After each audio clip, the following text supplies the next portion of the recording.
कृष्णाय वासुदेवाय हरये परमात्मने प्रणतक्लेशनाशाय गोविन्दाय नमो नमः। ओम नमो भगवते वासुदेवाय। ओम श्री गुरुभ्यो नमः। जिसका नाम भक्ति योग था और है, उस 12वें अध्याय का मुख्य अंश हमने देखे। इसके साथ पहले 6 अध्याय जिनमें त्वम पद पर ज़्यादा जोर दिया गया, दूसरे 6 अध्याय जिन पर तत्पद के ऊपर जोर दिया गया, वो दोनों अध्याय राशि समाप्त हो गए। त्वम पद पर महत्व देना, उसका मतलब है साधक के साधना पर ज़्यादा महत्व दिया। तत्पद को हाईलाइट करने का मतलब है ईश्वर की महिमा को जानना और ईश्वर की प्रति भक्ति को कैसे हम अपने अंदर बढ़ा सकते हैं, ये विषय आया। अब बाकी 6 अध्यायों में क्या विशेष है, वो जो महावाक्य है तत्त्वम असि, उसमें असि अब रह गया। और विद्वानों का, शास्त्रज्ञों का यही अभिमत है कि 13वें अध्याय से लेकर 18वें अध्याय तक उन 6 अध्यायों में ईश्वर और जीव की परमार्थ में एकता को श्री कृष्ण बताते हैं। विशेष करके अभी हम जो लेने वाले हैं, अभी जो हम देखने वाले हैं 13वां अध्याय, यद्यपि उसका नाम क्षेत्र क्षेत्रज्ञ विभाग योग कहा जाता है, वो भी ठीक है एक दृष्टि से। इस 13वें अध्याय को यदि गीता का ज्ञान योग है, इसमें आत्मज्ञान ब्रह्म ज्ञान सबसे बढ़कर दिया जा रहा है, यदि हम कहें तो वो गलत नहीं होगा। 4था अध्याय का नाम ज्ञान योग तो है ही, वहाँ ज्ञान की प्रशंसा है, ज्ञान से सारी समस्याएं अंत होती हैं कहा, अच्छी बात है, सही है। लेकिन उस ज्ञान का स्वरूप क्या है, उस ब्रह्म का स्वरूप क्या है, ब्रह्म के क्या लक्षण है, किसको आप ब्रह्म कहते हैं, यदि उसका या उन सवालों का उत्तर चाहिए, आपको 13वें अध्याय को पढ़ना पड़ेगा। शुरुआत में पहले 2 श्लोक ही देखेंगे, उनके द्वारा अध्याय का नाम क्षेत्र क्षेत्रज्ञ विभाग योग किस लिए रखा है वो हमें पता चलता है। भगवान उवाच, किसी किसी की किताब में शायद एक और श्लोक होगा, अर्जुन के कुछ प्रश्न, हम उसको नहीं ले रहे हैं। हम सीधा इसमें जाएंगे जहाँ भगवान श्री कृष्ण ही पहले बोलते हैं। यदि आप अर्जुन के सवाल जिसमें है वो एक श्लोक को भी 13वें अध्याय में जोड़ देते हैं, तो सारी भगवद गीता में 701 श्लोक हो जाएंगे। जब भी हम कहते हैं भगवद गीता में 700 श्लोक हैं, तो हम ऐसे मानकर जाते हैं कि 13वें अध्याय में शुरुआत में ही श्री कृष्ण ही बोलने लगते हैं। भगवान उवाच, इदं शरीरं कौन्तेय क्षेत्रमित्यभिधीयते, एतद्यो वेत्ति तं प्राहुः क्षेत्रज्ञ इति तद्विदः। सामान्य अर्थ में इस शरीर को, जिसको हम उंगली दिखाकर इस शरीर को क्षेत्र कहते हैं, यह अर्थ निकलता है। लेकिन विस्तृत अर्थ में थोड़ा विशाल दृष्टि से यदि हम देखते, न केवल ये भौतिक शरीर,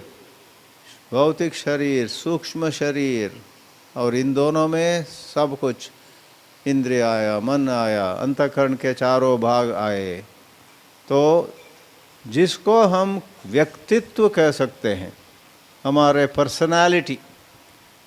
हम कभी अपने व्यक्तित्व के बारे में थोड़ा उदास हो जाते हैं, मैं ठीक नहीं हूँ, दूसरों से मैं पीछे पड़ गया, दूसरों की तरह उतना मैं चतुर नहीं हूँ, गुड लुकिंग नहीं हूँ, मेरा रूप हो, मेरी प्रतिभा हो, मेरे ये हो वो हो, सब कम है, दुनिया में मैं कहीं नहीं हूँ, कभी ऐसे लगता है।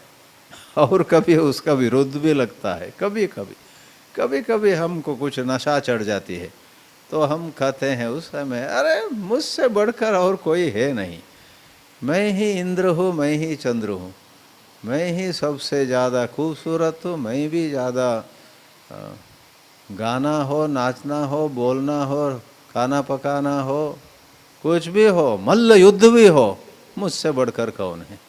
कोई मेरे साथ सामने आ जाए, कंस चाणूर आ जाए, भगवान श्री कृष्ण से मैं कहूँगा, भगवान मेरे को चांस दीजिए, कंस चाणूर के साथ मैं ही वो एक उंगली से हमको फिर ऐसे कर देते, हम गिर जाएंगे। फिर कृष्ण भगवान खुद आकर कंस चाणूर मर्दन बन जाते हैं। हाँ। तो कभी कभी मन कहता है मैं बड़ा हूँ, कभी कहता है मन मैं इतना छोटा हूँ। ये जो भी हो मन के, अरे हम अपने बारे में जो कुछ आइडियाज है ना, वो सब क्षेत्र है। उन सब आइडियाज, कल्पनाओं को देखने वाला, उन पर प्रकाश डालने वाली चेतना क्षेत्रज्ञ है। एतद्यो वेत्ति तं प्राहुः। इसी को दृश्य और दृग भेद बोलते हैं, दृग दृश्य विवेक बोलते हैं। दृग दृश्य विवेक नाम से एक वेदांत की कृति भी है। यदि हम दृश्य को दृश्य ही करके छोड़ें और दृष्टा होकर खड़े हो जाए, हम दृष्टा, देखने वाला, कुछ भी जाना जाता है, कुछ भी देखा जाता है, वो मैं नहीं हूँ, मैं सिर्फ वो चेतना हूँ, मैं वो अवेयरनेस हूँ, वो कॉन्शियसनेस हूँ, मैं सीयर माने देखने वाला, सीन जो देखा जाता है। तो जो देखा जाता है उसके साथ मेरा कोई रिश्ता नहीं, वो आए वो गए, वो उसकी वृद्धि हो, उसका क्षय हो, हमें कोई मतलब नहीं है। मैं तो सिर्फ वो प्रकाश हूँ। ये वेदांत का सार हुआ, वेदांत का निचोड़ यही हुआ। उसको भगवान श्री कृष्ण पहले 2 श्लोकों में यहाँ ले आते हैं, और मैं दूसरे श्लोक को तो भगवान श्री कृष्ण का बम शेल बोलता हूँ। बम डालते हैं। हर शरीर में शरीर क्षेत्र है और शरीर को जानने वाला क्षेत्रज्ञ है, इतना कहा पहले श्लोक में। ठीक है, हमारे अंदर, सबके अंदर मेरा दुख मैं ही जानता हूँ, आपका दुख आप जानते हैं, फिर दुख जाता है सुख आता है, तो मेरा सुख मैं ही जानता हूँ आपका सुख आप जानते हो। तो आपका सुख और आपका सुख जानने वाले एक सेट हो गया, मेरा सुख, मेरे सुख को जानने वाला मैं दूसरा सेट हो गया। उस प्रकार हम सोचने लगेंगे कि सारे जीवात्माओं में अलग अलग अलग आत्मा है, और अद्वैत वेदांत का बम यहाँ स्फोट होता है दूसरे श्लोक में। सर्व शरीरेषु सर्व क्षेत्रेषु, हर शरीर में जो दृष्टा है वो मैं ही हूँ। एक ही दृष्टा सारे शरीरों में, सारे क्षेत्रों में है। ये अद्वैत का बम है। सर्व क्षेत्रेषु, हाँ नहीं वो बाद में, क्षेत्रज्ञं चापि मां विद्धि सर्व क्षेत्रेषु भारत क्षेत्र क्षेत्रज्ञयोर्ज्ञानम यत्तज्ञानम मतं मम। श्लोक का उत्तरार्ध तो प्रशंसा है। ये ज्ञान ही 72 ज्ञान है, सर्वश्रेष्ठ ज्ञान यही है। जब आप सारे दृश्य को, ये मैं नहीं हूँ, कह सकेंगे। मैं सिर्फ दृष्टा हूँ, मैं दुख नहीं हूँ, दुखी नहीं हूँ। दुख हो, दुखी हो, सुख हो, सुखी हो, वो सब क्षेत्र के अंदर आ गए। मैं सुख को और सुखी पुरुष या नारी को, दुख को और दुखी पुरुष या नारी को जानने वाला एक तत्व है। मैं तो क्षेत्रज्ञ हूँ।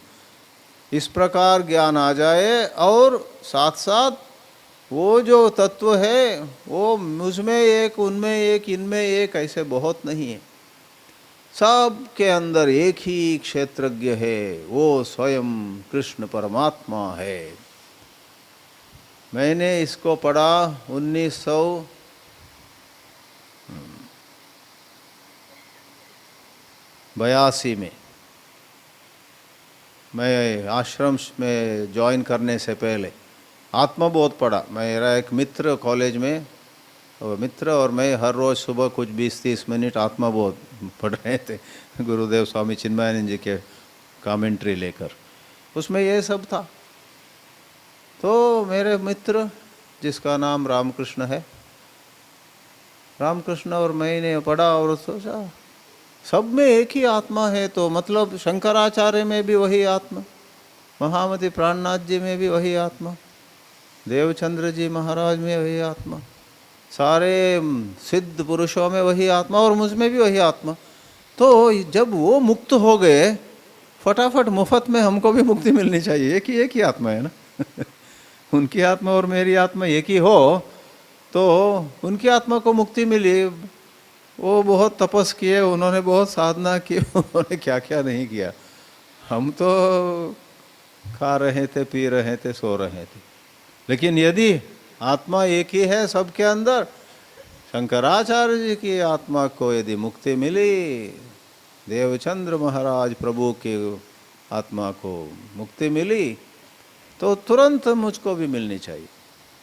तो 83 में 1983 में मैं दिल्ली में कहीं काम कर रहा था।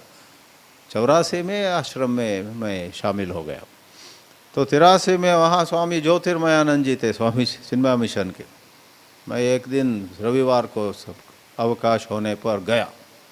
स्वामी जी मेरी शंका है, यदि सब के अंदर एक ही आत्मा है, महात्माओं को जब मुक्ति मिली, क्योंकि मैं भी वही आत्मा हूँ, मुझको भी मुक्ति मिलनी चाहिए। तो उन्होंने कहा देखो देखो थोड़ा जल्दी मत करो, देखो आकाश एक ही है और जो जीवात्मा होते हैं वो सब जीवात्मा नाम से परिकल्पना भी, देखो कमरा है, कोई बाथरूम है, कोई डाइनिंग हॉल है, कोई बेडरूम है, कोई होटल है, कोई मंदिर है, ये सब क्या है? सब आकाश एक ही है। लेकिन वहाँ आकाश में एक मंदिर बना है, यहाँ आकाश में एक घर बना है और इस घर में फिर बेडरूम बाथरूम वगैरह बने हैं। तो आत्मा सब में एक ही है कहने का मतलब आकाश एक ही है। आपका चैतन्य और शंकराचार्य जी का चैतन्य, सारे महात्माओं का चैतन्य, जो जो मुक्त हो गए उनका चैतन्य, चैतन्य एक ही है। और सच ही आप अभी भी मुक्त ही हैं, लेकिन आपके अंदर एक गलत कल्पना है कि मैं ये शरीर हूँ। समस्या सच ही आपके साथ नहीं, आप जो आत्मा है उसको कोई समस्या है ही नहीं। शंकराचार्य की तरह आप मुक्त हैं ही अभी, लेकिन मुक्त होकर भी आपके अंदर ज़बरदस्त एक ऐसा सोच है कि मैं ये शरीर हूँ, मैं ये व्यक्तित्व हूँ, मैं ये पर्सनालिटी हूँ, मैं उनकी बेटी हूँ, इनकी माँ हूँ और मैं बहुत तड़प रही हूँ, मैं बहुत कष्ट में हूँ, हे भगवान पाहि पाहि माम। इस प्रकार के गलत दृष्टि से जो पैदा होता है, इस प्रकार के सोच में आप इतने फंसे हो, उसीलिए आपको लगता है कि आप मुक्त नहीं हैं। पूरा मुझे समझ में नहीं आया, उसको समझने के लिए बहुत बाद में बहुत साल ही लगा समझो। लेकिन उन्होंने बताया कि आकाश की दृष्टि से एक ही आकाश, बाथरूम में भी वही आकाश, टॉयलेट में भी वही आकाश, मंदिर में भी वही आकाश, आकाश एक ही है। तो इस प्रकार ये थोड़ा तत्व सूक्ष्म है। जब आपको समझ में आता है, कब समझ में आएगा ये तत्व, हमें कब समझ में आएगा, कोई पूछेंगे। उसका उत्तर गीता ही कहती है, ये आपको तब समझ में आएगा जब ये आपको समझ में आएगा। इसी अध्याय में आने वाला है, यब पश्यति स पश्यति। इसको कौन देख पाता है? इसको वो देख पाता है जो इसको देख पाता है। यब पश्यति स पश्यति, जो देख सकता है वो देख सकता है। इसको गोरा देख सकता है, काला देख सकता है, लंबा देख सकता है, छोटा देख सकता है, ये सब कुछ नहीं करते। जो ज़्यादा संस्कृत जानता है वो इसको देख सकते हैं। नहीं नहीं, सब कुछ संस्कृत नहीं, कुछ शास्त्र नहीं, ज़्यादा करके कुछ अर्हता मानी जाती है। यब पश्यति स पश्यति, जो देखते हैं वो देखते हैं, जो समझते हैं वो समझते हैं। भगवत गीता की इस बात को बॉलीवुड ने लेकर एक गीत बना दिया था बहुत साल पहले। समझने वाले समझ रहे हैं, ना समझे वो अनाड़ी है। तो मैंने एक अर्जी भेजा हूँ बॉलीवुड को, आपने हमारे गीता से पंक्ति लेकर समझने वाले समझ रहे हैं, वो यब पश्यति स पश्यति भगवान कृष्ण की बात है। उसको आपने गीत बनाकर कितने पैसे कमाए पता नहीं, उसमें कम से कम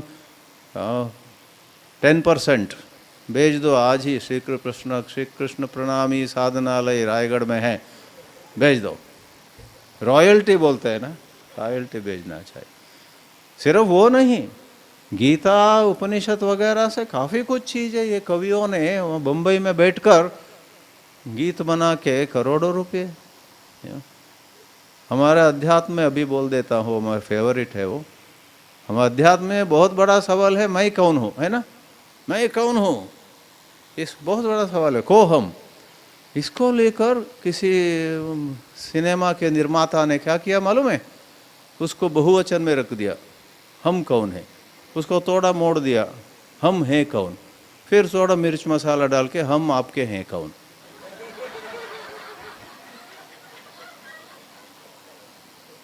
हम आपके हैं कौन, बहुत प्रसिद्ध मूवी, मैंने देखा नहीं। वो जब देखने जाता तो मेरा जो थोड़ा हम कौन है उसका समझ है वो भी चला जाएगा।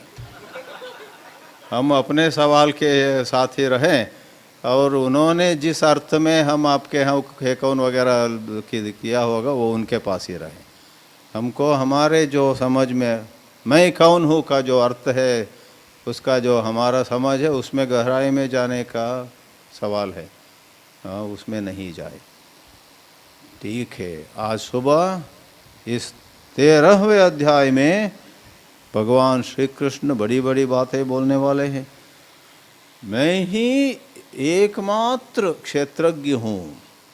अज्ञान के कारण ऐसे लगता है कि बहुत सारे जानने वाले हैं, क्षेत्रज्ञ बहुत हैं, मैं अलग हूँ, ये अलग है, वो अलग है, कोई बड़े कोई छोटे, कोई यशस्वी और कोई अपने जीवन में पूरे के पूरे फेल्यूर, हार गए, कुछ भी पा नहीं सके, वो कहीं भी पहुंच नहीं सके बेचारे। इस प्रकार हमारे दृष्टि में होता है, वो सत्य नहीं है। यदि एक समस्या है जीवन में, यदि एक समस्या है दुनिया में, वो सिर्फ आध्यात्मिक अज्ञान है। जो हार गए, खुदकुशी करना चाहते हैं, बहुत ही दुख में बैठे हैं, उनके भी मूलतः समस्या एक ही है। उन्होंने आर्थिक दृष्टि से जो हारे, उन्होंने किसी दूसरे काम में असफल हो गए, विफल हो गए, फेल हो गए, वो सब गौण है। मुख्य रूप से हर चीज में उनके दुख का कारण सिर्फ यही है, उनको उनका स्वरूप मालूम नहीं। अध्यात्म अज्ञान ही एकमात्र कारण है। उस अज्ञान के कारण बहुत सारे प्रकार से इधर जीत गए, उधर हार गए वगैरह बहुत सारी कल्पनाएं वहाँ आती है। आत्मबोध में कहता है आकाश में चंद्रमा चल नहीं रहा है, लेकिन जब बादल चलते हैं ऐसे लगता है कि चंद्रमा चल रहा है। कवियों ने कविता भी लिखी उस पर, देखो देखो चंद्रमा चल रहा है। ये कविता नहीं है, कविता लिखने वाले बहुत अच्छी तरह लिखते हैं। चंद्रमा के आकाश में जाने का जो है उसको बहुत सुंदर प्रकार से कविता देखो उस प्रकार, वो शब्द रचना कुछ होनी चाहिए। ऊंट चला भाई ऊंट चला, हिलता ढुलता ऊंट चला।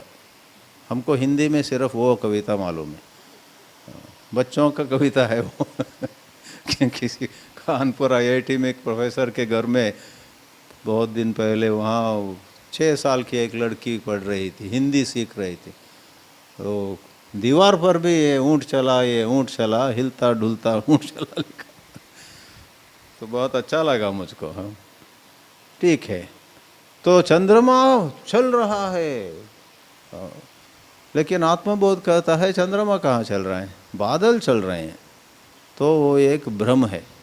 उसी प्रकार हम हारे, हम अस्वस्थ है, हम फेल हो गए, हमारा जीवन बर्बाद हो गया, ये सब लोग इतना कहाँ पहुँचे और हम कहाँ पीछे रह गए वगैरह है ना, वो सब भ्रांति मात्र है, भ्रम मात्र है, झूठ है।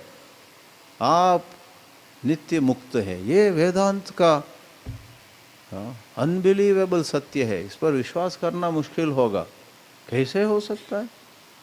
मेरी मुक्ति तो इस जन्म में संभव नहीं है। हमने अपने कैलेंडर में शेड्यूल कर दिया है अगले जन्म में मुक्ति होगी, इस जन्म मुक्ति के बारे में कुछ पढ़ सका? मेरी मुक्ति तो अगले जन्म में, कोई कोई शेड्यूल करते हैं ना, अगले हफ्ते में ये करेंगे, उसके बाद वो करेंगे। तो उस प्रकार ये सब मन का खेल है। आगे जाकर भगवान श्री कृष्ण कहते हैं ये सब होने के लिए, ज्ञान प्राप्त होने के लिए एक प्रकार की योग्यता चाहिए। ज्ञान के लिए जो जरूरी है उस योग्यता को बताते बताते भगवान श्री कृष्ण इस अध्याय में एक 5 श्लोकों के समुदाय को हमें देते हैं, 5 श्लोकों के एक समूह को। उन 5 श्लोकों में 20 मूल्य हैं। 20 मूल्य, ये प्रसिद्ध विभाग है, प्रसिद्ध हिस्सा है भगवद गीता का। अमानित्वम 7वें श्लोक से, अदम्भित्वम अहिंसा क्षान्तिरार्जवम आचार्योपासनम शौचम स्थैर्यमात्मविनिग्रहः इंद्रियार्थेषु वैराग्यम अनहंकार एव च जन्म मृत्यु जरा व्याधि दुःख दोषानुदर्शनम असक्तिरनभिष्वङ्गः पुत्रदारगृहादिषु नित्यञ्च समचित्तत्वम् इष्टानिष्टोपपत्तिषु मयि चानन्ययोगेन भक्तिरव्यभिचारिणी विविक्तदेशसेवित्वमरतिर्जनसंसदि अध्यात्मज्ञाननित्यत्वं तत्त्वज्ञानार्थदर्शनम् एतज्ज्ञानमिति प्रोक्तम् अज्ञानं यदतोऽन्यथा। इन सब गुणों को, इन सब मूल्यों को यदि आप अपने अंदर पाते हैं तो सच में ये योग्यता है, तो आप फिर ब्रह्म ज्ञान के लिए योग्य हैं। लेकिन इनको इतनी प्रशंसा करते हैं कि ये यदि है तो आपके अंदर ज्ञान ही है, समझो ज्ञान ही आपको मिल गया। एतद् ज्ञानमिति प्रोक्तम, अंत में बोलना चाहिए था 5 श्लोकों के अंत में, एतद् ज्ञान योग्यता इति प्रोक्तम बोलना चाहिए था, लेकिन कहते हैं ये तो ज्ञानम इति प्रोक्तम, इसी को ज्ञान समझ लो। और किसी के अंदर अमानित्व न हो। अमानित्व क्या है? नम्रता, उसके जगह में मानित्व, घमंड है। जैसे प्राचार्य जी ने बहुत अच्छी तरह उस दिन बोला ना, कौन मेंढक ना, कुछ मेंढक नहीं, हाँ शेर मैं एक राजा, जंगल का राजा हूँ मैं, बताओ कौन जंगल का राजा है, सबसे पूछने लगा। इतना घमंड। यद्यपि शेर बहुत पराक्रमी तो है, अंत में वो हाथी आकर जवाब ही नहीं देखता है। दोबारा पूछता है शेर, जंगल का राजा कौन है बताओ, नो जवाब नहीं। तीसरी बार वो मैं नहीं कहूँगा, वो इसी चीज प्राचार्य जी ही बहुत सुंदर प्रकार से बताएंगे। He is inimitable. इमिटेशन मतलब उसी प्रकार कोई दूसरा कर सके, हम इनका इमिटेशन नहीं कर सकते। लेकिन वहाँ बात क्या थी, शेर को इतना घमंड हो गया था। मैंने अपने मन में थोड़ा मिक्सअप किया। इस बार औपा न्यूज़लेटर में मैंने एक दिया है श्री रामकृष्ण के, एक मेंढक है, उसको एक टुकड़ा सोना मिल जाता है। उस छोटा सा टुकड़ा सोना कैसे ही मिलने से पर वो इतना घमंड होता है उसको। तो तब तक कोई वहाँ आते हैं, मेंढक अपने एक पैर उठाकर तुमको मैं नष्ट कर दूंगा, नाश कर दूंगा, ऐसा कुछ है वो, मुझे पूरा याद नहीं। माँ मेंढक का घमंड रामकृष्ण के, श्री रामकृष्ण के एक दृष्टांत। थोड़ा अमीर हो गए, थोड़ा धन संपत्ति बना गया, तो वो अज्ञान का लक्षण है। ये तद ज्ञानमिति प्रोक्तम यद अतः अन्यथा तद अज्ञानम, अज्ञानम यद अतः अन्यथा। तो सारे 20 मूल्यों के बारे में व्याख्यान करने की जरूरत नहीं है, यह सब मानवीय मूल्य है। मानवीय मूल्यों को ही आप एक उत्कृष्टता के स्तर पर ले जाते तो ब्रह्म ज्ञान के लिए योग्यता हो जाती है। उसीलिए कहते हैं आप जैसे ही अध्यात्म मार्ग में चल पड़ते हैं, पहले पशु का विशेषण है पाशवीय, पाशवीय गुणों को छोड़कर आप अच्छे मानव बन जाते हैं। रुकिए मत, फिर से और सत्संग कीजिए, और योग कीजिए, और आसन प्राणायाम, और अध्यात्म के बहुत पहलू हैं। सारे के सारे सब चीज़ सबको करने की ज़रूरत नहीं, लेकिन हम सब अपने लिए मुझे ये करना चाहिए, ये करना चाहिए, 3-4 चीज़ें, थोड़ी सी भक्ति, थोड़ा सा योग, थोड़ा सा ज्ञान का अभ्यास, हम अपने ही एक कॉम्बिनेशन, अपने लिए कोई रेसिपी, अपने लिए कितना प्रोटीन चाहिए, कितना कार्बोहाइड्रेट चाहिए, कितना फैट चाहिए, कितना विटामिन्स चाहिए, कितना मिनरल्स चाहिए, है ना। आहार में भी बहुत सारा विज्ञान है, आहार विज्ञान, डायटेटिक्स, कोई डायटिशियन होते हैं, है ना। उस प्रकार अध्यात्म में भी हम, हमारी साधना में कितनी भक्ति होनी चाहिए, कितने मैं ज्ञान का अभ्यास करूं, क्योंकि हर कोई हर चीज़ नहीं कर सकते। तो थोड़ा यहाँ वो थोड़ा वहाँ गए, इनसे ये सीखा, उनसे वो सीखा, फिर अपने एक साधना रूपित करके उसमें हमें निष्ठा पाने की ज़रूरत है। जैसे ही हम नहीं रुकते हुए आगे जाते हैं, मानवीय स्तर से भी ऊपर जाते हुए हमारे अंदर दिव्यता का अनुभव कर पाएंगे। Animal to human being to divinity. अध्यात्म को इसीलिए एक अपनी ही दिव्यता को पहचानने के लिए एक मार्ग, एक साधना कहते हैं। ये तज्ञानम इति प्रोक्तम अज्ञानम यद अतः अन्यथा। ठीक है, आपने कहा कि इस 13वें अध्याय में ब्रह्म का स्वरूप बताते हैं श्री कृष्ण। कहाँ जी, कहाँ?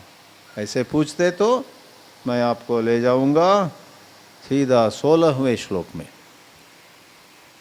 ब्रह्म के स्वरूप के बारे में 7-8 श्लोक हैं इधर, लेकिन उनमें से थोड़ा चुनकर 16वें श्लोक में भगवान कहते हैं, अविभक्तंच भूतेषु विभक्तमिव च स्थितं भूतभर्तृ च तज्ज्ञेयं ग्रसिष्णु प्रभविष्णु च। ब्रह्म वो है जो वास्तव में अविभक्त है, उसका विभाग, उसका विभजन, उसका तोड़ के 2 नहीं बना सकते। ब्रह्म को दो भाग करके आप एक भाग ले और मैं यहाँ एक भाग रखूँगा, इसे संभव नहीं है। पहले ही आया वो विषय, ब्रह्म सब में है। आपके अंदर जो ब्रह्म है, ऐसे मत हाँ मैथमेटिक्स मत ले आओ। मेरे अंदर जो ब्रह्म है, दुनिया में इतने करोड़ करोड़ लोग हैं, उतने भाग करके एक टुकड़ा मेरे अंदर है। यहाँ मैथ्स नहीं लगाना। यद्यपि इतने सारे मंदिर बने, होटल बने, घर बने, मकान बने, राजमहल बने, कुछ भी बनने दो, क्या आकाश टुकड़ा टुकड़ा होता है? आकाश विभक्त विभजित नहीं होता है। आकाश को कुछ भी नहीं लगता है।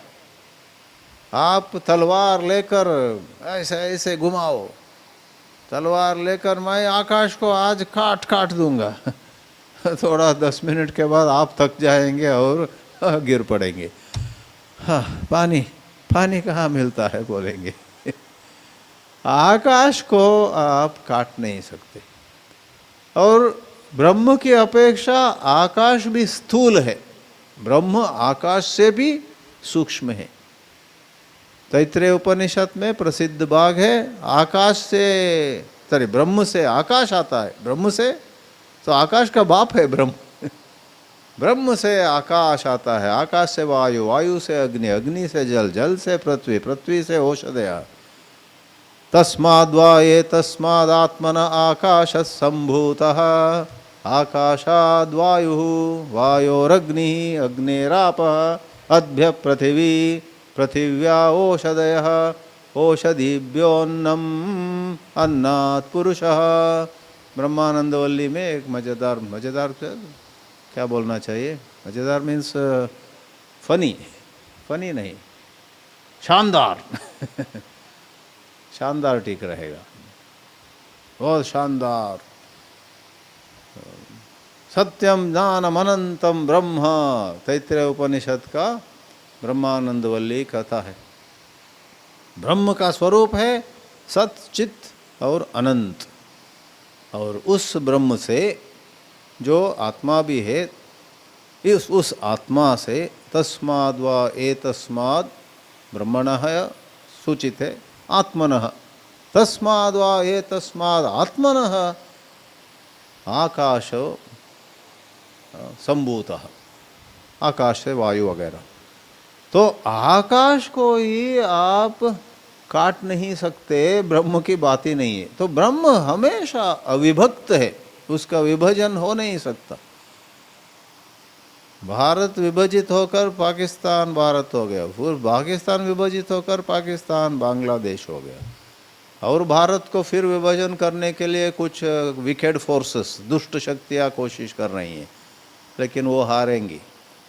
भारत अब विभाजन में नहीं जाएगा, शायद भारत और भी बढ़ेगा। भारत में नई शक्ति अब आ रही है। तो ये सब देश का विभाजन, लोगों के बीच विभाजन, जमीन विभाजित होता है, भाइयों के बीच, बहनों के बीच, उसमें अदालत में जाते इतना झगड़ा होता है, इतना रक्तपात भी होता है ब्लड शेड। छोड़िए, ब्रह्म तो अविभक्तम किंतु विभक्तम इव स्थितम। जब तक हमारे अंदर अज्ञान है, हमें लगेगा कि हाय हाय देखो उनमें ब्रह्म कितना प्रकाशमान है, हमारे अंदर डिम हो गए हो। 0 वाट बल्ब बोलते हैं, विज्ञान के अनुसार 0 वाट बल्ब हो नहीं सकता, लेकिन सामान्य भाषा में हम दुकान में जाकर, मुझे थोड़ा इलेक्ट्रिसिटी मालूम है, तो मैंने दुकान में बम्बई में एक बार गया, मुझे वो 5 वाट का बल्ब दो। उनको समझ में नहीं है, 0 वाट का चाहिए हाँ 0 वाट का दो। उनको समझ में आया 0 वाट।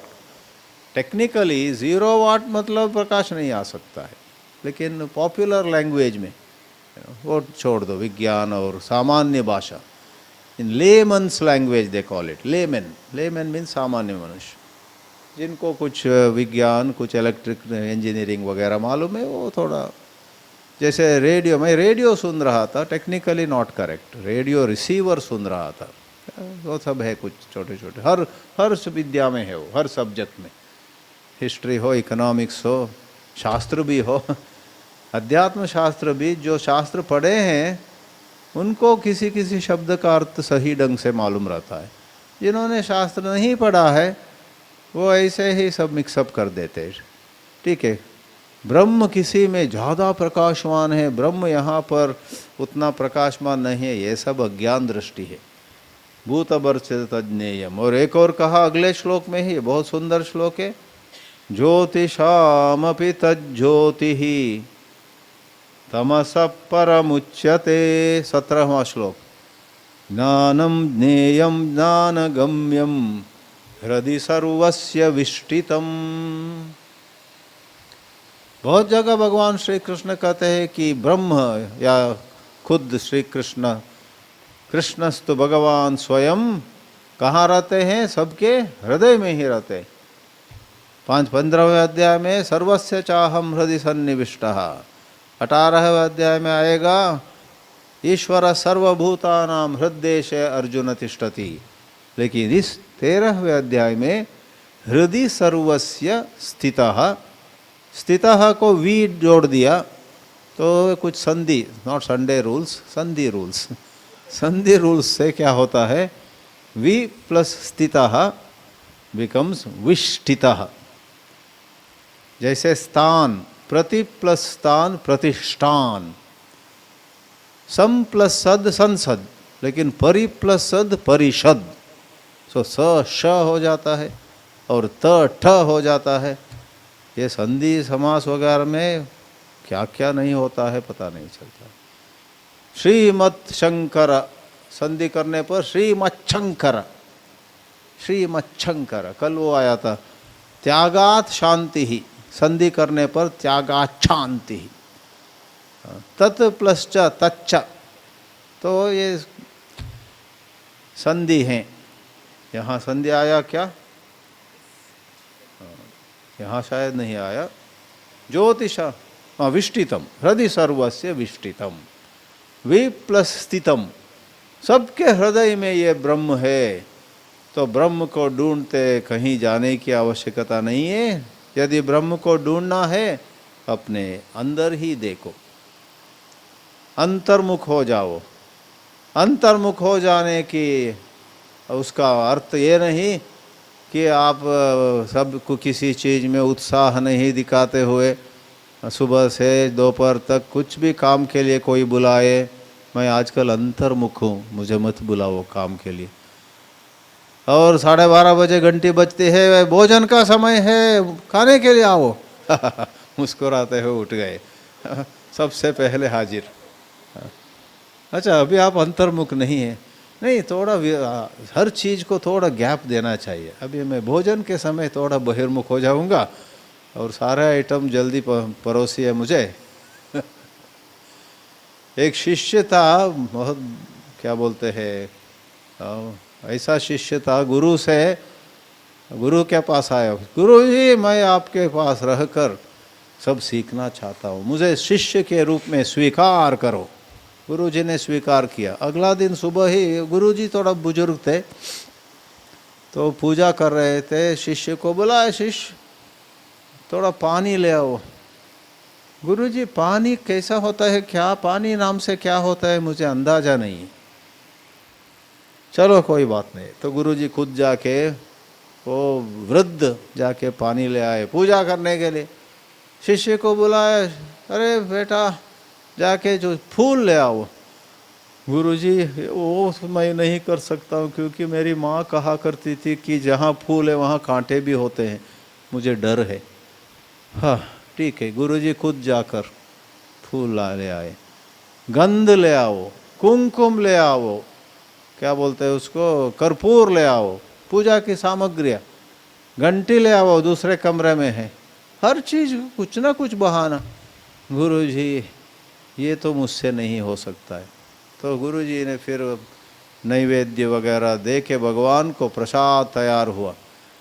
बेटा आओ प्रसाद ले लो। गुरुजी आपके लिए मुझ कुछ भी मैं कर नहीं सका, मुझे बहुत विषाद है, बहुत अफसोस हो रहा है। ये जो आप प्रसाद दे रहे कम से कम वो मैं ले लेता हूँ, इतनी सेवा तो मुझे करने दीजिए। आज सारा दिन मुझे कितना दुख है कि आपके लिए कुछ भी नहीं कर सका। आपने आखिरी क्या बोलते हैं उसको, ऑर्डर, आपके आखिरी शासन, भोजन खाओ, प्रसाद ले, इसका हम शतशः पूरे के पूरे इसका पालन करेंगे। और वो नटखट शिष्य ने पूरा खा लिया, गुरुजी के लिए कुछ छोड़ा भी नहीं। बर्तन में जो था उसको सारे क्या बोलते हैं, बटोर के पिटोर के ले लिया उसने। तो इस प्रकार ये भी अखंडानंद जी स्वामी जी की कहानी है, किसी किताब में उन्होंने कहा है। ठीक है, यहाँ वापस आकर के ज्योतिषाम अपि तज्ज्योति ही, ये जो प्रकाश के मूल है दुनिया में, आजकल तरह तरह के लाइट्स हैं, एलईडी, CFL था, एलईडी आ गया, क्या क्या, और उसका मूल भी कोई सोलार से जलता है, कोई रेगुलर बिजली से जलता है। अन्यथा शास्त्रों में कहा है सूर्य, चंद्र, नक्षत्र, अग्नि और बिजली। न तत्र सूर्यो भाति न चंद्र तारकम नेमा विद्युतो भांति कुतोयम अग्नि है, वो मंत्र प्रसिद्ध है। उसमें प्रकाश के 5 मूल बताए गए हैं। लेकिन भगवान श्री कृष्ण कहते हैं वो 5 मूलों के मूल मैं हूँ, सारे ज्योतियों का ज्योति मैं हूँ, ब्रह्म है, और वही ज्ञान है, वही जानने योग्य चीज़ है, वही ज्ञान के द्वारा जहाँ जिसका प्राप्ति होती है वो है ज्ञानम ज्ञेयम ज्ञानगम्यम। इसका अर्थ है, देखो ज्ञान जब होता है, ज्ञान में सामान्यतः त्रिपुटी होता है, जानने वाला, जाना जाने वाला या जानी जाने वाली चीज़, और ज्ञान की प्रक्रिया, नोवर, नोन, नोइंग, 3 होते हैं। देखने में भी एक देखने वाला होता है दृष्टा, या औरत हो तो दृष्टि, तो सरलता के लिए पुल्लिंग का प्रयोग करो, दृष्टा। और जो देखा जाता है वो दृश्य, और वो प्रोसेस है ना, वो प्रक्रिया है, वो दर्शन। भोक्ता, भोज्य, भोजन, इस प्रकार के सामान्य तरह से हर जगह त्रिपुटी 3 विभाग होते हैं। लेकिन ब्रह्म में वो सब त्रिपुटी गायब।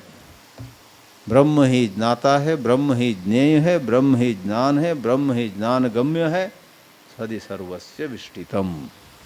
और ब्रह्म के बारे में एक और बहुत सुंदर श्लोक है, अविभक्तंच विभक्तेषु। हाँ, थोड़ा आगे जाकर मैं फिर पीछे आऊँगा, 27 आई थिंक, हाँ है ना 27। ब्रह्म के बारे में एक और बहुत बढ़िया बात यहाँ श्री कृष्ण कहते हैं 27वें श्लोक में, समम सर्वेषु भूतेषु तिष्ठन्तं परमेश्वरं विनश्यत्सु अविनश्यन्तं यः पश्यति स पश्यति। देखो मैंने कहा यः पश्यति स पश्यति, समझने वाला समझता है। कौन देखेगा? जो देखेगा वो देखेगा। कौन जानेगा? जो जानेगा वो जानेगा। और कुछ मत हम नहीं कह सकते, बस दैट्स वाई। लेकिन अब मेरा ध्यान उस पर नहीं, इसी श्लोक में विनश्यत्सु अविनश्यंतम, जब हर चीज का नाश होता है, वहीं पर जहाँ नाश हो रहा है वहीं पर एक अविनाशी तत्व है, उसको जो देखता है वो देखता है। यह पश्यति स पश्यति। फिजिकल भौतिक चीज़ें भी नष्ट होती हैं। आपने बड़ा घर बना दिया, कुछ लैंडस्लाइड हुआ, भूकंप हुआ, भूचाल हुआ, फिर या तो बाढ़ हुआ, ये हुआ वो हुआ, आपने बड़ा इमारत गिर गया, पानी में चला गया। बार बार दुनिया में ऐसे होते रहते हैं। कभी कभी एक पूरा शहर पानी के नीचे चले जाता है। कहते हैं 5-10 हज़ार साल पहले एक शहर था इधर, लेकिन अब सारा रेत हो गया, और अभी उस पार उस तरफ 15 मील उस तरफ नया शहर बना है। हम जब काशी में 10 साल थे, हम सुनते रहे कि अभी जो काशी है और बहुत पुरातन समय में जो काशी थी वो थोड़ा कुछ 2-3 मील इधर उधर हैं, पुरानी काशी, ओल्ड काशी। और हम एक जगह रहे उधर राजघाट नाम से, कहते हैं वहाँ नीचे खुदाई करने पर वहाँ बहुत सारी चीज़ें मिली उनको। तो पुरातन काशी के कुछ हिस्सा अभी जो राजघाट है वहाँ नीचे है। तो कभी कभी शहर ही गुम हो जाता है, नए शहर फिर निर्माण होता है अक्सर पास में ही। Old Delhi, new Delhi, old Delhi गुम नहीं हुआ, लेकिन ओल्ड दिल्ली भी है, पुरानी दिल्ली और नई दिल्ली भी है। मुंबई और नवी मुंबई, वहाँ भी दोनों हैं, अभी गुम नहीं हुआ या नष्ट नहीं हुए।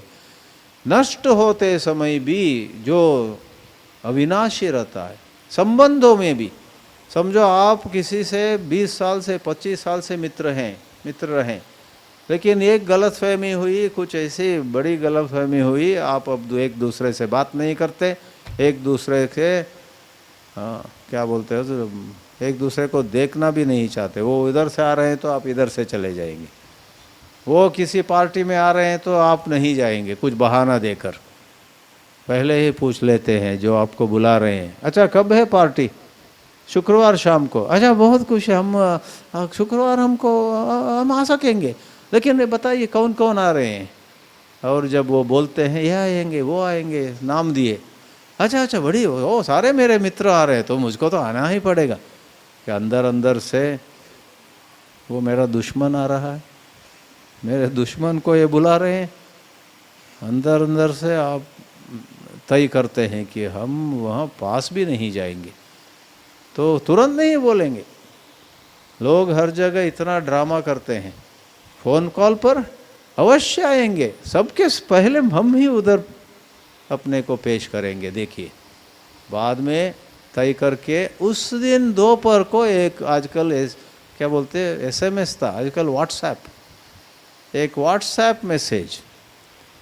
और अभी अभी गुरुजी के सामने कहा था हम झूठ नहीं बोलेंगे, तो झूठ बहाना, झूठ कारण नहीं बोल सकते। तो ड्यू टू अनअवॉइडेबल सर्कमस्टेंसेस, कुछ अनिवार्य परिस्थिति के कारण मेरा परिवार और मैं आपके इस पार्टी में नहीं आएंगे, ऐसे बोल देते। तो मैं ये पार्टी के बारे में नहीं बोलने जा रहा हूँ। संबंध बिगड़ गया, किसी एक दूसरे से बात नहीं करते अभी, फिर भी यदि आप ब्रह्मनिष्ठ हो ना, तो उस संबंध में भी कुछ अविनाशी तत्व को देखते हैं। हम दोस्त हो या दोस्त न हो, ईश्वर हम दोनों की रक्षा कर रहा है। ईश्वर ने ही हम दोनों के भलाई के लिए हमको अब दूर किया है। अभी अभी हम जो दूर हुए हैं उसको बड़ी बुरी बात मानकर चलते थे, लेकिन दिव्य दृष्टि में जो हुआ वो अच्छा ही हुआ। तो इसमें भी सब नष्ट होते समय बीच में एक अविनाशी तत्व है।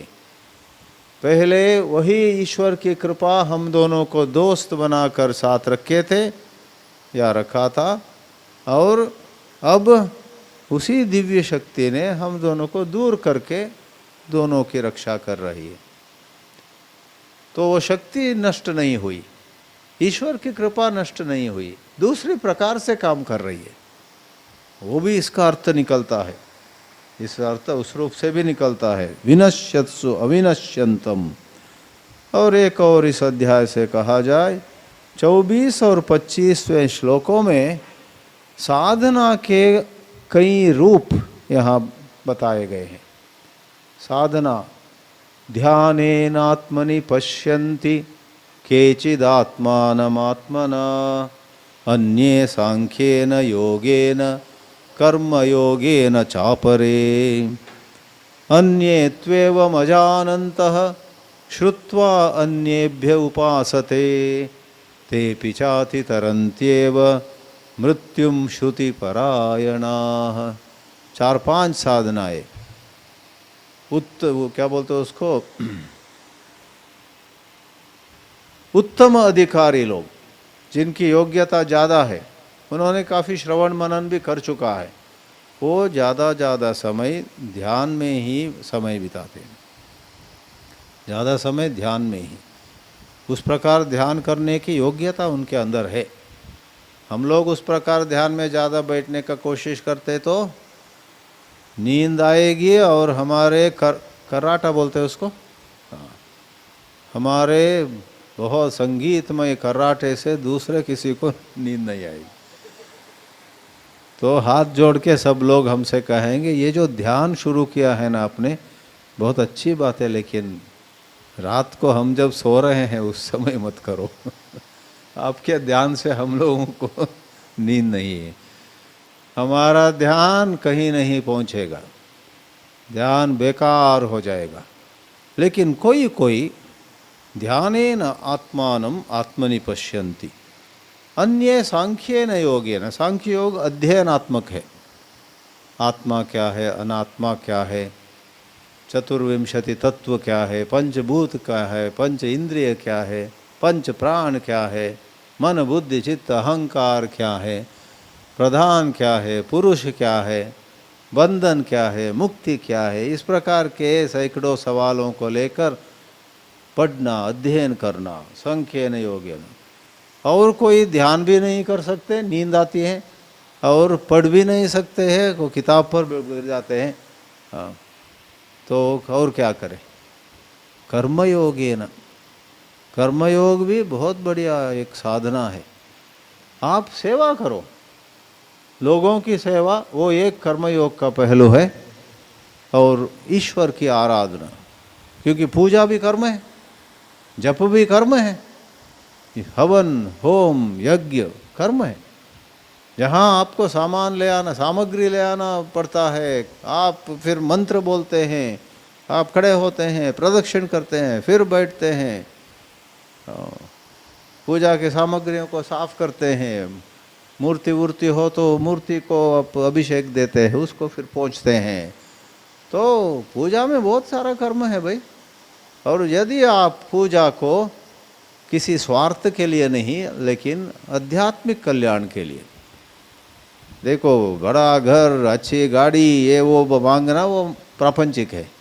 मुझे विवेक दो, मुझे वैराग्य दो, मुझे भक्ति दो, मुझे शांति दो, मुझसे किसी को दुख न हो, मुझसे जितना हो सके उतना उपकार दूसरों को हो, इस प्रकार से प्रार्थना करते हुए समझो हम भगवान श्री कृष्ण की, राधा कृष्ण की पूजा करते हैं।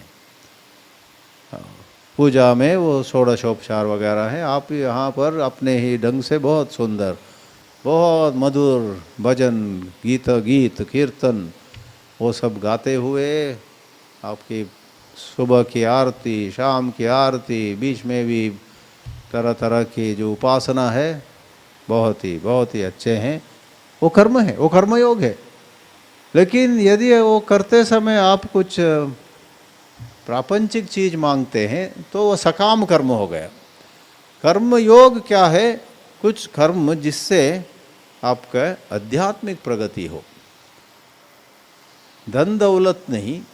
धन दौलत अपने आप आएगा, जब आएगा आएगा।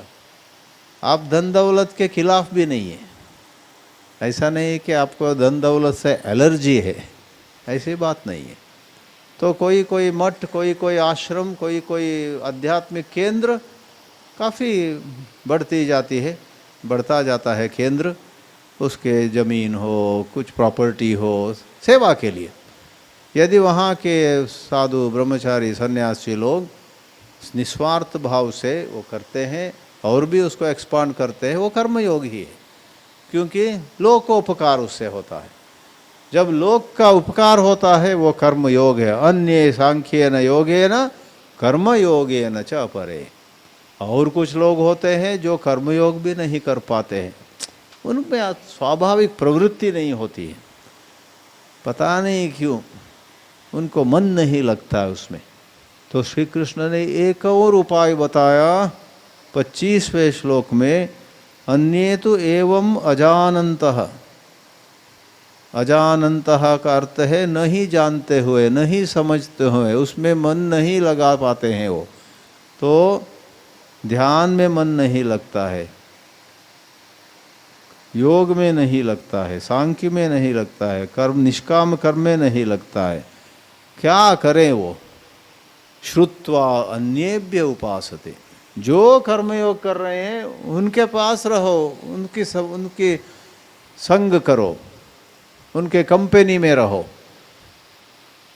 आपको अध्ययन करना बहुत मुश्किल है, 5 मिनट भी आप गीता पकड़कर पढ़ने जाते हैं तो नींद आती है समझो, तो आप उस प्रवचनों में जाइए।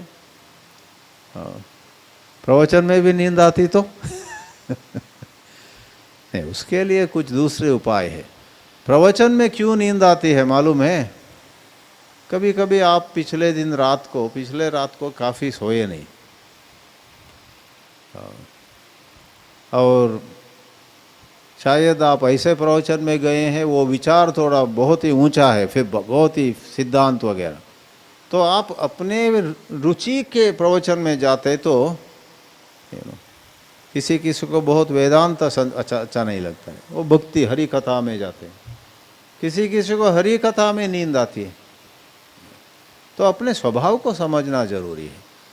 आपके लिए अवश्य कुछ श्रवण होता है जिसमें आप बहुत सजग होकर बहुत कुतूहल से सुनते रहेंगे।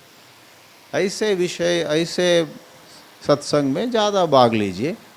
दूसरे विषय में थोड़ा 10 मिनट बैठ के जय श्री कृष्ण बोल के पीछे से ही गुम हो जाइए, कोई बात नहीं, क्योंकि हम सबका स्वभाव अलग अलग होता है। जो मुझे पसंद है आपको वो पसंद नहीं होगा। एक जगह वो एक महात्मा के प्रसाद हमें मिला, हमने सोचा उनके लिए खास, वो बड़े महात्मा थे, खास प्रसाद बनाया होगा और हमें कुछ मिल रहा है उनको जो परोसा था ना वहाँ से।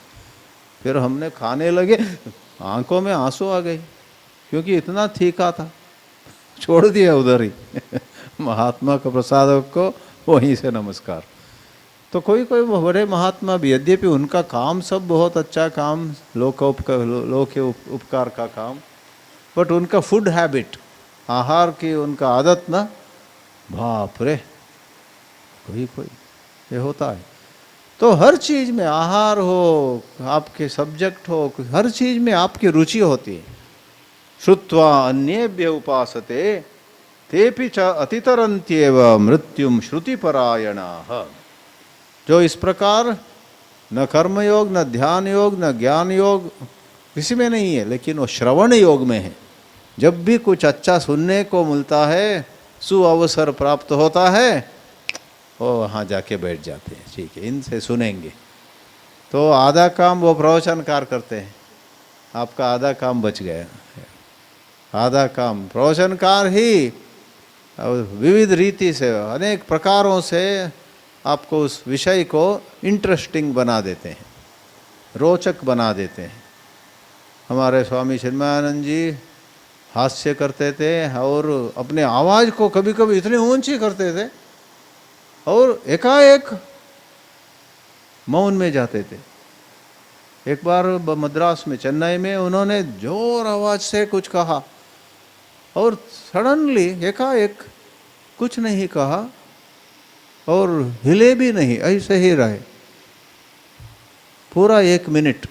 तो हम जो लोग सुन रहे थे, हमको आश्चर्य हो, क्या हुआ गुरुदेव, क्यों चुप हो गए?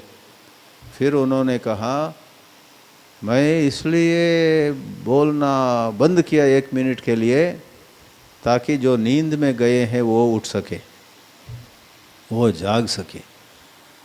क्योंकि कोई कोई लोग ना प्रवचन सुनते सुनते उनको वो तो उसको लल्लाबाई जैसा, जब कुछ आवाज़ ही नहीं है, कुछ साउंड ही नहीं है, तब वो उठ जाते हैं। क्या हो गया? बच्चों को बच्चे को सुलाते हो, सुलाना बोलते, सुलाते हुए माँ कुछ गाती है ना, उसको अंग्रेजी में लल्लाबाई बोलते हैं। कुछ गीत क्या बोलते हैं? DORI, LORI, लोरी। हाँ, अच्छा सुना नहीं है वो शब्द, लोरी। तो लोरी गाते हुए माँ सुला दी। यदि माँ बीच में लोरी बंद करती है तो बच्चा आंखें खोल के, क्या हुआ माँ? तो बंद कर दिए। फिर देखा कि शायद उनका नज़र किसी के ऊपर था, कोई सो रहे। जब उस आदमी ने, उस महिला ने आंखें खोल दिया, कंटिन्यू किए। उन्होंने साफ साफ कह दिया, don't think I have forgotten what to say. मैं भूल गया क्या बोलना मुझे पता नहीं, उसीलिए मैं चुप हो गया, ऐसे मत समझो। मैंने 1 मिनट समय दिया, जो सोए हुए हैं वो जाग सके। तो सब लोग हंस पड़े। काफ़ी लोग जाग गए उस समय। कोई उस समय भी नहीं जागा ना, वो सबके हंसी सुनकर जागा। कुछ लोग जागते हैं जब बाकी लोग हंसते हैं, फिर वो भी हंसते हैं बिना समझ के, क्या जोक हो। मैंने देखा है कभी कभी ऑडियंस में, मैं कुछ जोक मारता हूँ, बहुत लोग हंसते हैं। एक महिला या एक पुरुष वो भी हंसने लगता है, और मुझे पता चलता है कि ये समझा नहीं, फिर भी हंस रहे हैं। और अवश्य 1 मिनट के बाद वो बगल वाले से जोक क्या था, जोक क्या था, पहले हंसते हैं और बाद में जोक क्या था पूछते हैं। ऐसे लोग भी हैं, जोक जानना चाहते हैं वो। तो 13वां अध्याय बहुत गंभीर अध्याय है। अंत में आकाश के दृष्टांत देते हुए, वायु के दृष्टांत देते हुए, जैसे वायु सर्वत्र जाता है, आकाश सर्वत्र विद्यमान है, उसी प्रकार आपका स्वरूप, भगवान का स्वरूप जिसमें आप सम्मिलित है, ये स्वरूप सर्वव्यापी है। ये बोलकर ये क्षेत्रज्ञ का जो ज्ञान है वही सर्वश्रेष्ठ ज्ञान एक और बार बोलकर समाप्त करते हैं।